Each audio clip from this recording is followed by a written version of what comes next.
What is up, guys, and welcome back to the Sweat It Out podcast for today's Money Vault segment, followed by my co-host Bryan Gorrita and myself to hit you with that value. Bryan, what do we got today? All right, guys. So we got a couple top 3 topics that are 10? Where'd you get 10 from? I want to hype up the crowd. I want to hype up everybody. No, but today we have 3 sexy topics that I want to start off with. How sexy? And me and Anthony have been talking about this a lot. It's about Turo car rentals. Oof. And there's a big thing going on right now where people are buying luxury cars or these slingshot vehicles. And if you guys don't know what a slingshot is, it's basically like a three-wheeler. A three-wheeler that you can ride around, top off, and have a good time. Well, people are starting to use this as a side hustle to make extra money on the side. Now, it's interesting because a lot of people have been seeing big returns quickly, and they've been able to pay off their vehicle, and it's becoming a money generator. Anthony, what do you think about Turo? You know what I think. You know we've been talking about this for a while now. Turo's a delicious churro. With some caramel glaze on it. Caramel glaze. Glaze and Nutella. That's the money drizzling on your car. That's it. Bro, we've been saying for a while now, should we get in it? Should we not? We see people doing it. We see people not. Look, I want to try it. I want to see where it goes. The worst thing is it doesn't work out, and that's it. But at least I want to try it, man. Hey, look, if you can get some exotic cars and get them paid off, and they're working for you, and they're making you money, and then you can pay off the cars and then keep them, or you let them keep making profit, why not? Bro, I'm just scared that we rent this car out to somebody. I know what you're going to say. I'm scared that we rent this car out to somebody. We know somebody. And next thing you know it, they either steal the car or they light up on fire or they use it for some criminal activity. What's the story that scared you? Well, all right. So this is a true story. So Anthony and I, we have a friend here that got into Turo. He had a very nice exotic car, and he was making money off of it. He was. And then one day he rented it out, and he calls Anthony, tells Anthony, "Hey, I can't meet with you any meetings." Unfortunately, the car that I rented out to was used in a gunfight. And basically, the guy who got the car from Turo, I think, robbed a bank, did a highway speed chase with the cops, and when they finally stopped him, I think he robbed. I don't know if it was a bank, but he did something illegal. And they shot up that car and turned it into Swiss cheese. And ever since Anthony told me that story, I've been so scared to put anything on Turo. Dude, the picture of that car was bad. Yeah, man. And the guy was probably even worse.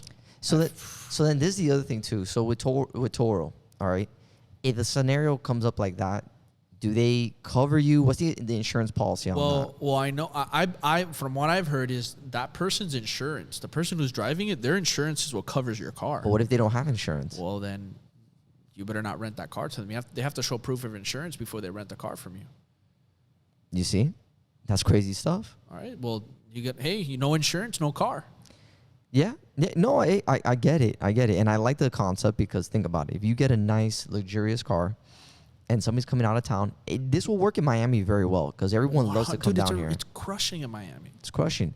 You get a nice Mercedes-Benz. You rent out for what, $400 a day, $500 a day. And those Lambos are like $1,000 to $1,500 a day. Yeah, $1,000 a day around there. Yeah, I was seeing that.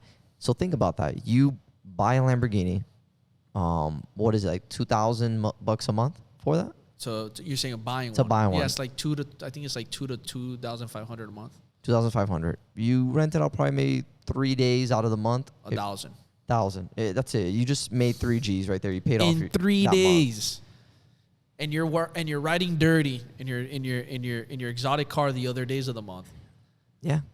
Yeah. But then this is the other thing that happens. What if now we have the pandemic, the Omicron, all this stuff going on.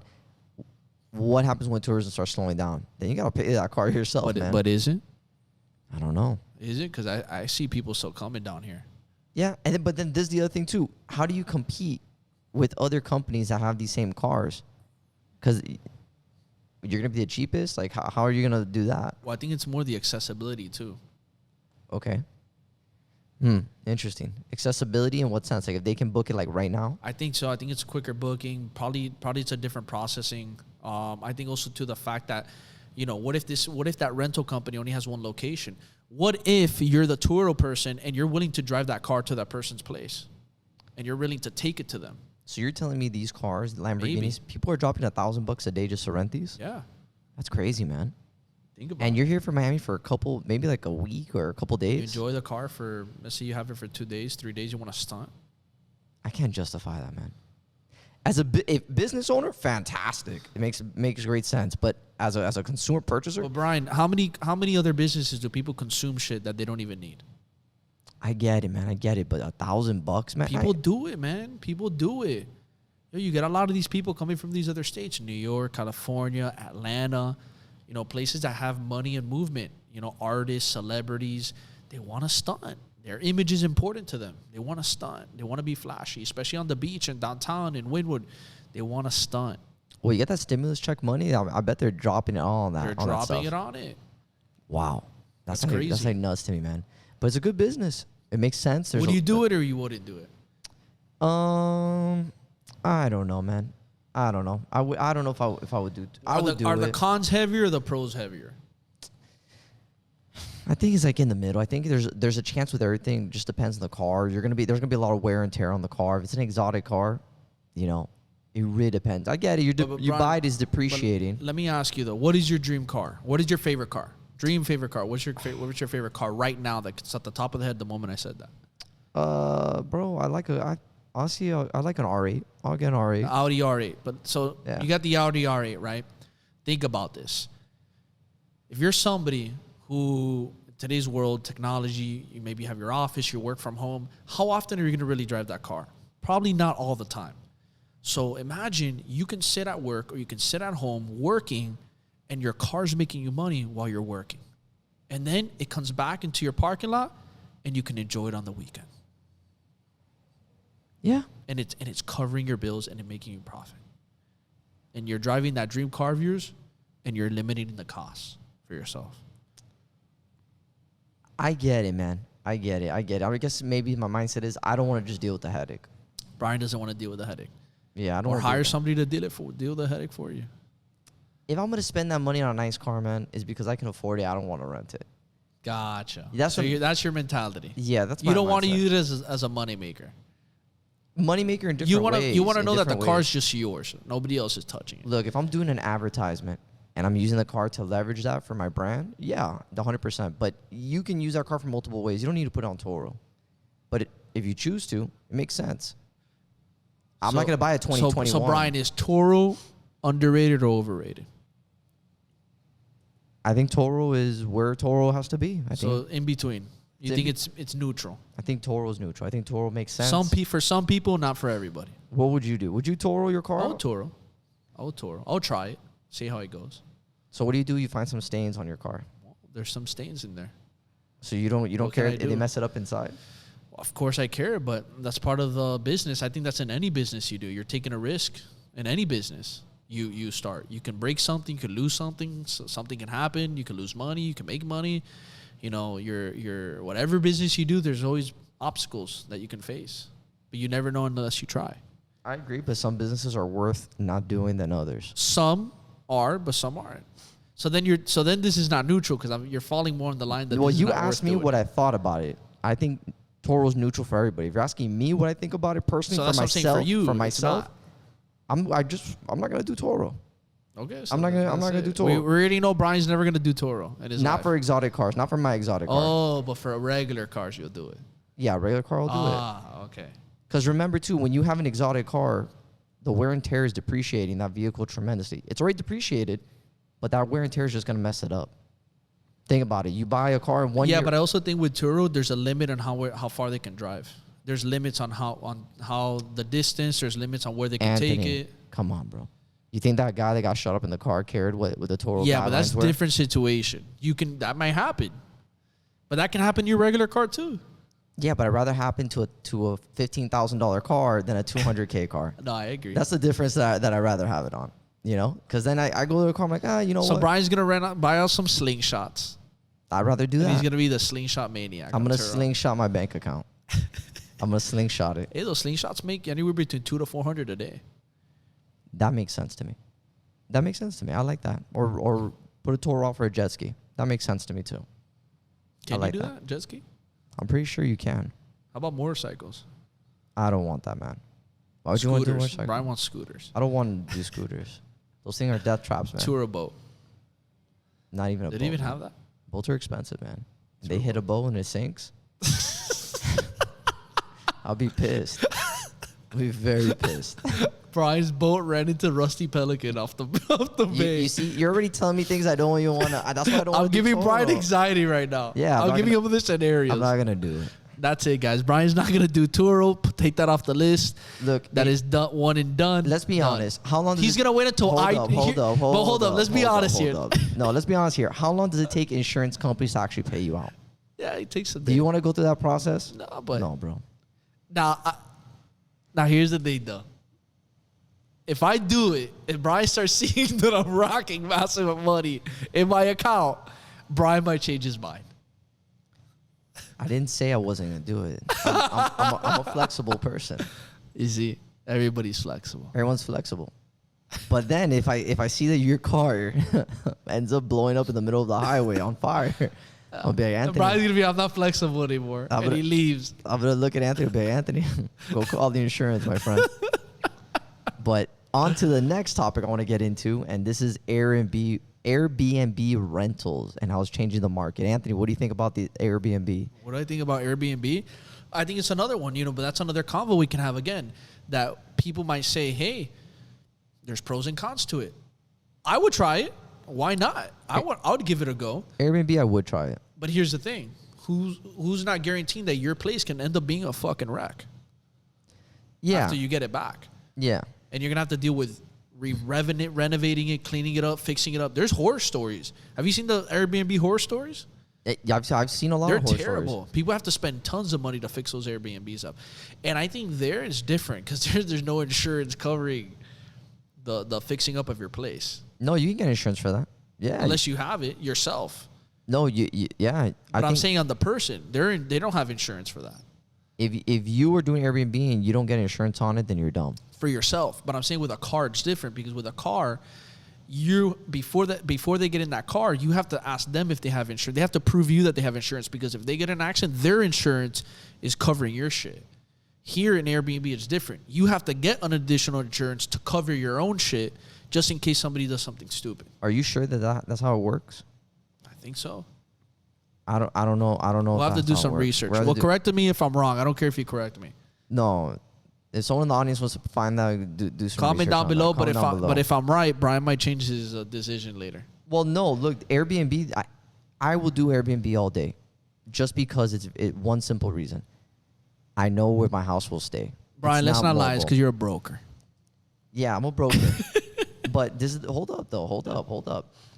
With a rental car, someone can take that and steal it and disappear, and you lost the car. No, I agree. With a property, it's fixed. If you have, and you can actually upscale. You can up it. That property, if you do certain amenities, you add certain features to the home. There's a lot of things you can do and add a lot of value where you can get a large return on investment. With a car, what are you gonna do? Put a little air freshener, some rims? No, man, that's not added value. When you're doing Airbnb, it's all about the experience. So if you're able to provide a better experience, a better niche for that clientele that's going there, they're gonna pay top dollar and you can squeeze a lot of money. Oh, I agree. I would definitely try Airbnb. I want to do it. Well, we've talked about it. Yeah.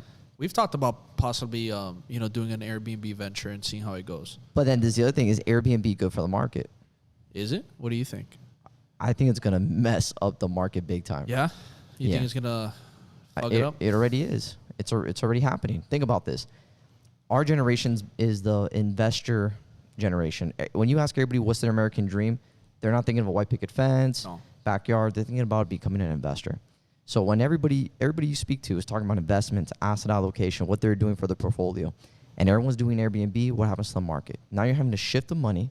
The baby boomer generation is starting to die out, and our generation is starting to inherit that money. Now they're using that money to buy more properties. You start getting to the Airbnb model, what happens? All the available property that's supposed to be there for the regular local resident, now you're squeezing them into this renter market, which is going to be very competitive. And now look what happens. All the available inventory, because now you're getting people, and I'm going to talk about Miami here, available inventory that's out there right now, condos, single-family homes. People are coming down here from California, New York, buying it with cash, buying the property however they're doing it, and they all have one thing in mind. This is my vacation spot. So locations like Miami, it's going to be very hard for the average resident to, it's going to be very difficult if you're on a fixed income to get out of your situation, because think about that. If everyone's buying these properties and they're using it for Airbnb, why would they ever want to rent it again? Because Airbnb's profit margin, the vacation rental profit margin is way higher. Yeah, we're in a vacation emporium. Exactly. So that margin that's in those properties is ridiculous. So do you think it depends on the locations you live in? Well, let me just finish this thought, though. The market, because of this and new inventory is being created, how are you going to address the new people that need homes or the new families that are coming up? It's going to be very hard. And it's going to create not just an inflation. It's going to create inflation, too, in prices, but it's going to create a lot of disenfranchised people who, unfortunately, would love to own a home, but they can't afford it anymore. So do you think it's going to also help? Do you think, I don't want to say, obviously we don't want that happening, but do you think it's also going to push people away and it's going to start helping growing smaller cities that are around the areas, in other areas? I think it's a great tool. I think Airbnb is going to help a lot of smaller, like you said, smart communities really get exposure. But for the residents that are living in those areas, if you're not prepared, you are definitely going to feel a big pinch in your pocket. So what's a first step solution to start, moving forward with in this market that we live in now? In what? In like owning a home, or what specific? As a person, as somebody who's a current resident, somebody who's a native in their city, and they see this issue going on, what's a first step they can take to protect themselves, or to even be able to evolve within their own city and scale and buy property and be able to live in a city that they were born in? Because you're seeing a lot of people who are born in their city, they're getting pushed out because all the people that are coming from outside with heavy money are pushing them out. How can you prepare yourself as a native in your city? Especially, like, let's use Miami, for example. As a Miami native, how can you prepare yourself so you don't get pushed out? So I think it's like a that's like a three-prong approach. So it's going to have to come with legislation, then it's going to come with financial preparation, and then I'm going to say the other thing is action. Intensive, or direct action, if I'm saying that wrong. But I'll start with legislation. If you have people coming down here and a lot of people become disenfranchised, they can't own homes, rents are shooting up. We were talking about on the other podcast, our rent shot up like $500-600. More. How fair is that for people who live here, who are residents, who are feeling that pinch right now? I think the community leaders need to speak up. They need to talk, because if you start pushing these people out, you're kind of alienating a population. You're having massive gentrification going on throughout Miami. There needs to be a voice out there to speak, to create more affordable housing, more opportunities, and start creating new opportunities basically for people. And then now preparation. Now if you're a resident like us, we know what's happening. So what are you going to do about it? You got to, with action, start preparing yourself by either open another business, either start making some moves, or unfortunately, a lot of people are starting to move out of here. So if you don't want to open up a business, then what's the other best criteria or angle for you to be able to at least stay in the game? If you own a home and you're in a tough financial bind, and if you just want to maintain your standard of living, what a lot of people are doing in Miami is basically, if you have a garage, a lot of people are converting that property into another multifamily, and they're renting that garage out. Still running a business. And they're still running a business. So you would tell people you got to start a business. I would tell people to open their mind into how to create income in other ways, like how we teach our clients. Totally. In this age that we're in right now, COVID was the worst that's ever happened to us, but in other things it was the best, because it decentralized the work environment, meaning that you can work anywhere and do everything at the same time. And the internet is so powerful that you just need a router, you need your laptop, and from this simple device and your cell phone, you can make a lot of money. You can make a lot of money. A lot of money. Not like back in the traditional days where you just, hey, you know what's up? We talk about it. Yeah. Where you have to drop $300,000 just to open up a brokerage or open up a simple gym or something. Yeah. And to get advertisement is an arm and a leg. Arm and a leg. Look how many trainers have you trained for online fitness that, unfortunately, they've been bred with that old school mindset of open a gym, physical. How many people have you opened their mindset into, hey, online? Hundreds. The money's there. So it's not about you can't do it. It's about being creative and not becoming the victim of your own story, and figuring out different ways, because there's solutions here. So here's what you do, guys. If these people are playing the Airbnb game, turn your garage into an Airbnb game. There you go. Turn your house into an Airbnb game. Make when that you're money. not there, Airbnb it out. If you have a garage, rent it or Airbnb it out. You got your car, put it on Turo. Yeah. Yeah, man. It's, you know, we're kind of, it's weird because I feel like we're going down the, like our life, we're going down the path of, you know, how everything used to be, okay, you own the movie, you own the CD, you own the songs, you own everything. Now we own nothing. Yeah. But at the same time, we have everything. Yeah. And I think they're trying to do that with our personal lives too. Right? Because we're in our homes, but yet we don't own it, we're renting it. Our car, we're not going to own it, we're going to rent it. Your phones too? Your phone, you don't own it, you rent it. The music, you listen to Spotify, Apple, you don't own the music anymore. They shut it off. No more music for you. So they're really consolidating that power right to the corporation, to that structure. It's scary. And that's where the Matrix happens. Isn't that scary, man? It's interesting. It's so weird. Scary. It is weird. It's weird. Like leads into like the metaverse. We're already in the metaverse. We're in the metaverse? We've been in the metaverse, bro. Bro, social media is a metaverse. It's just a 2D model of it. That's it. You being stuck on that phone. Dude, the TV was one of the first forms of virtual reality in a 2D fashion. That's crazy, man. And gaming is another one. You're just seeing it in a different way. You're not in it, but you're hooked. You're plugged in. You're plugged in into a game or into a TV show, into a movie. You're plugged. Into social media, you're plugged. So you're already trained to be stuck in a place.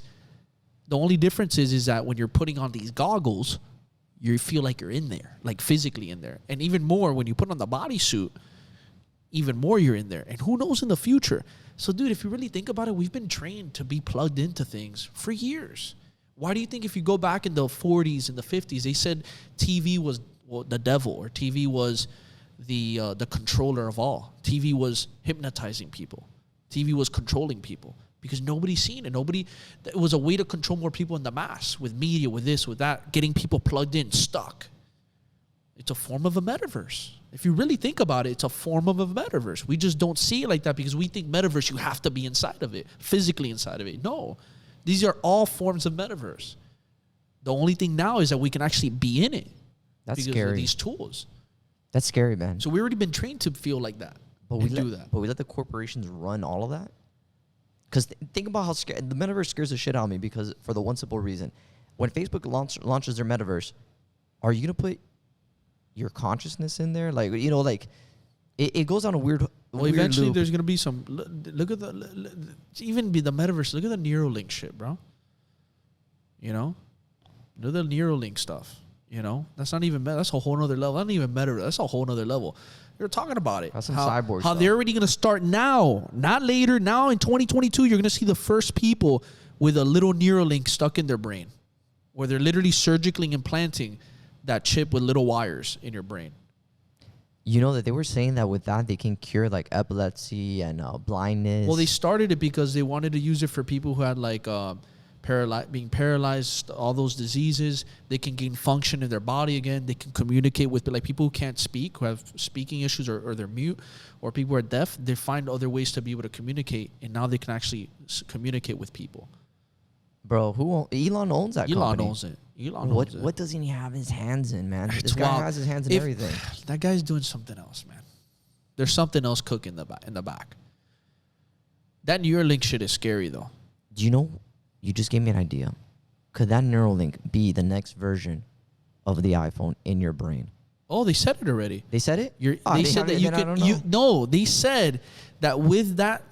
I read it. They said that with that chip, you can literally Google search everything of information. The information pops up in your head. So then we all become like a utopia. Basically, you're almost like a genius. So then what's the point of like? But then this is the other thing. It's crazy. How do you get? So if you know all the information at that moment in time, how do you get new information? That's the question. I don't know. I guess when the whatever new information gets into the internet, you process it. When you look, you have to search it in your mind. You have to look for it. You have to actually, I want to search this. Apparently, I was reading on it. Correct me if I'm wrong again, but I was reading that you basically search it, the information like Google, in through that chip on your mind, because I think it links to the internet. and then you search the information, your brain processes it, and it feeds it to your brain. You know what it is? You can call your Tesla through your brain. No, you can make phone calls all by thinking. I can talk to you. If you have your Neuralink, I can talk to you without talking to you. I think we already do that. Brian, me and you have been doing that. Yeah, we've been finishing each other's sentences. We've been thinking the same shit forever. We're already Neuralinked in other ways. Yeah. We know a lot of stuff of what's going on. Like, but it's creepy, man. Look, what you guys see in the movies from years ago, the 80s, the 70s, the 60s, the 90s, it comes to life. It comes to life. It happens. That's why I believe that, you know, when there's technology out there that we don't even know, that if you're already seeing the shit that we're seeing and they're putting this to the public and you think it's crazy, imagine the crazier shit that they have hidden from us. Bro, that's for another pod. That is for another pod. Let's dive into. But look, the Neuralink is going to be fucking expensive. That's all I know. You're freaking me out. It's going to be expensive. No, for you to get that, yeah, man. I'm not getting that. No. I don't know, man. Because then you'll be left out. You do become left out. Everybody's super genius and you're just there. No, all I'll be doing is trading stocks and just making money. But here's the problem. Here's the scary part. What if an EMP strikes hits? What does that do to your brain? Maybe they fried and you die. Oh, so that's ultimate control. I don't want that. I don't want that. You didn't think about that one. No, I didn't. I don't want it. Yeah. You're gonna tell me what if that little thing has a dysfunction in it and it lights up a spark or something, or an electric. Or what if they have an automatic current thing that they press a button and they wipe out the population? Or what if it controls your thoughts and it makes you think that your life is like this and it starts making you do these things? Or it makes you feel a certain way and it plays with your thoughts and your emotions. It makes you depressed. It makes you this, it makes you that because it can control it. What if it can wipe out your memories? Yeah, that's not that bad. I'll let some memories get wiped out. Nah. That's scary, bro. That's scary. I'm not plugging that shit in my head. I'm not plugging it in my brain. You scared me. Now, going into the next thing we'll talk about is, and we can go on that one all day. That's a black hole right there. Another topic. Anthony, this topic, I'm going to let you start this one off. This is our boy, Tommy. We got another Tommy Tampa Bay Buccaneer topic for this Money Vault, like the last Money Vault we talked about. So we're going to close it off with the Tampa Bay Buccaneers, Tom Brady refusing to come out of the game until his boy Rob Gronkowski got his $1 million bonus. And he was adamant about it. If you look at the video, Tom Brady, they're telling him, hey, because, you know, they're blowing out the team already. They're going to get ready for the playoffs. Obviously, they don't want Brady to get hurt. But let's be real here, guys. You think the Bucs want to pay an extra $1 million to their player if they don't have to? It's business. At the end of the NFL is a business. So guess what? Rob Gronkowski, all he needed was like 7 catches and 85 receiving yards to hit those separate. He had 2 separate bonuses of $500K each. And Gronk hit the yardage bonus early in the second half of a 42-yard catch, and he remained 1 reception shy of that final bonus. So he had made his first bonus already during the first half, and he was shy of hitting the second bonus, and they were going to take Tom Brady out of the game. And Brady looked at coach. He said, "You ain't taking me out." Put his helmet back on and went on the field. Threw the pass to the corner to Rob Gronkowski. Rob caught it. He got his $1 million bonus. And when they sat down, it was literally like they were talking, and he said, "Yeah, it was all about the bonus." I love that, man. I'm gonna hook up my boy. I love that. Brian, I would do that for you. I'll do it for you too, man. I'll tell the coach, you know what? Sit your ass down. I'm going to throw Brian a Hail Mary now. Oh, all day, bro. All day. I love that, Tom. That's why guys love and fight and die for Tom Brady, because they know this is the type of dude he is. When AB started doing that bullshit, all these guys started coming out and saying, hey, that is not... That's not acceptable. That's not acceptable. You don't be talking smack about Tom. You don't be saying this crazy stuff. Because Tom Brady, man, that guy, stand-up act, bro. He is an animal. You know what his first 7 rings? And the guy's gone to how many Super Bowls? Like 3 that he lost, right? Did he lose 2 or 3 Super Bowls? He lost 3 Super Bowls. He lost 2 to the Giants and 1 to the Eagles. Do you know what it is to get to the Super Bowl that many times? Yeah. You have to be this methodical to get there. And people like to talk smack and say, oh, this is a different era. Still, in this era, they're not getting there. And the 44-year-old man is getting there. And they're not playing soft with Tom. No, they want to hit him. They want to hit him. And the guy's hitting back. And they hit him back. He's coming. No, and the thing is, always, Tom Brady's career He's so smart how he does things. He has never been the top paying quarterback. No. Because he hooks up his team. Yes. He understands the legacy and the bigger picture. And he knows that he needs the right pieces in place. It's going to take money. Yeah, man. Because think about it. If you're a QB, oh yeah, you just made a $100 million bonus, but your team is not eating. You took up all the salary cap. Now your lineman can't protect you. Your career's over. Yeah, Boom. done. Tom Brady's smart. Look, he's still making a lot of money, but he's smarter because guess what? He gets a bigger reputation, bigger credibility, more wins, more Super Bowls. His name becomes bigger. He's more respectable. So guess what? When he retires, who's going to make more money? Tom. Because of the what? And I always say it. You want short-term success or you want long-term success? Long-term all day. So sometimes you have to take a little hit at the beginning in order to get a bigger hit later on. Yeah. And that guy, when he leaves, whatever he touches is gold. Whatever he touches. Whatever. Guy has a beautiful family. He has income for days. The guy's smart. And look how he looks out for his boys. You don't think his boys are looking out for him too? Come on. Come on, man. Come on. Come on, let's be real. And what he's done for this organization now, look at this. They are in the playoffs again. They're in the playoffs again. And they might even win a ring, bro. They're going to probably go to the Super Bowl again. And they might win it again. And he might get his 8th ring. The owner, you know what? At that point, the owner, I'm telling you right now, if he's even pissed, which I highly doubt it, but if you were even pissed about that, it's like, bro, just be quiet, man. That extra million is going to make you multi-millions. Multi-millions. Another ring. It's a give and take, guys. It's a give and take. A deal, merch. And you gain a bigger loyalty with your players. They want to stay with you longer. They want to be with you longer. And when you go to the Super Bowl, you're making a lot of money. All those incentives, those bonuses, what you get as a team from the NFL. Come on, guys. What endorsements, people buying from all the jerseys and all that bullshit. You guys are making so much money. You're going to tell me $1 million? Nothing. Is going to hurt you? I'm just pissed that the Dolphins didn't get Tom Brady. I would have loved to have had him in our team. But knowing us, he probably would have been injured within the first season. No line. No line, man. Yeah. The Dolphins are another thing, man. I think they have the curse, the 72 curse. Those guys can't even win to save their lives. Well, they went over 500 this year, so I'll give them that. But, we got that whole coaching situation that happened recently as well. So that's another interesting topic to see what the hell happens there, with their whole coaching issue. But I heard now that there's other reasons why they let go of him. I don't know the deep reasons. I don't want to blame anybody on any side. As far as like the guy turning around towards the end of the season, he did a great job. Got them to be a continuous winning streak all the way through. Obviously, they lost that game to the Titans, which didn't get them the playoffs, but they beat the Patriots twice, and they turned around. But I'm hearing other reasons why they broke that relationship. I don't know how true that is. I don't want to speculate, but something has to happen with these Dolphins because it's always bullshit. Always, man. Always bullshit. Higher management, always bullshit. Well, I love it, man. Today we spit some fire today. Major fire. Major fire. So, Brian, let me ask you. Tell me. Would you rather be a football player and get $1 million bonus with a few catches that you can make? Do you rather rent your car on Turos on all these exotic cars? Or do you rather have a flourish of Airbnbs? Oh, man, I'll take Airbnbs all day, man. I'm a real estate guy, man, so I'm always going to be biased with that one. You don't want to catch? I don't care, man. I rather be getting that paycheck from Airbnb. Think about it, man. As much as I was talking, smack about how it's like messing up the market, it's a profitable business model. It works.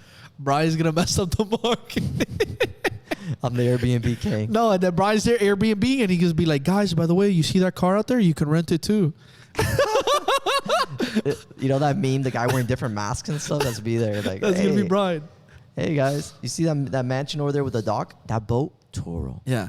And then I'm gonna be like, Brian. They're gonna interview Brian, and then I'm gonna be like, Brian, go for a long pass. Brian just got $1 million.